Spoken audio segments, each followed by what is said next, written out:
When motherhood became abandonment. I was making instant ramen at 9 p.m. on a Tuesday when someone knocked on my door. I opened it to find my mom with my two younger siblings, Mia, 8, and Connor, 10. They had backpacks and looked confused. My mom casually said, "Can you watch them tonight?" "I have plans," and walked toward the parking lot before I could even respond. "How long is tonight?" I yelled. "I'll text you," she shouted back without turning around. Telephone receiver, the truth from Arizona. I immediately called my mom, but she went straight to voicemail.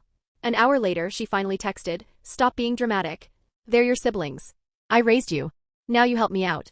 When I called again, she answered, dropping the bomb, "Mom, you can't just leave them here. I moved to Arizona with Kevin last week. I thought your aunt told you." She was unapologetic. "Don't start. I deserve happiness too. The kids were holding me back from my new life. You're 23 with your own place.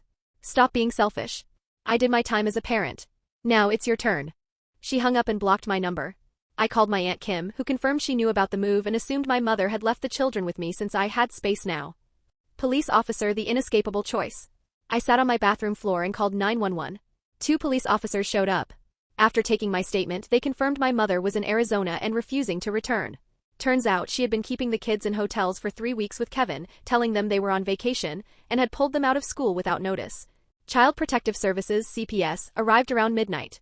The worker explained that foster care was full, and if I was willing to take temporary custody, despite working 50 hours a week and barely affording my studio rent, it would be better for the children. I looked at Mia and Connor sleeping on my couch, sharing my only blanket. "Temporary," I said. "Until you find Mom." Balance scale from studio to sole guardian. I took the week off unpaid, started the school transfers, and bought air mattresses with my emergency savings.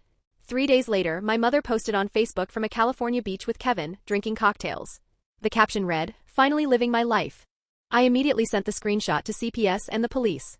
A week later, police in Phoenix found my mother at Kevin's apartment. She was served with abandonment charges and a court order to return, which she refused, leading to her arrest. Kevin bailed her out, then promptly dumped her.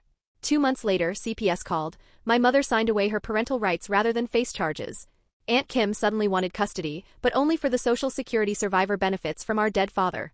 CPS denied her and I was granted permanent custody. I was forced to move us out of my studio and into a 2-bedroom apartment that costs significantly more. I now work overnight shifts at the warehouse so I can be home when they are awake. Connor joined soccer and Mia stopped crying every night. My mother sends messages asking to video chat, but I decline all contact.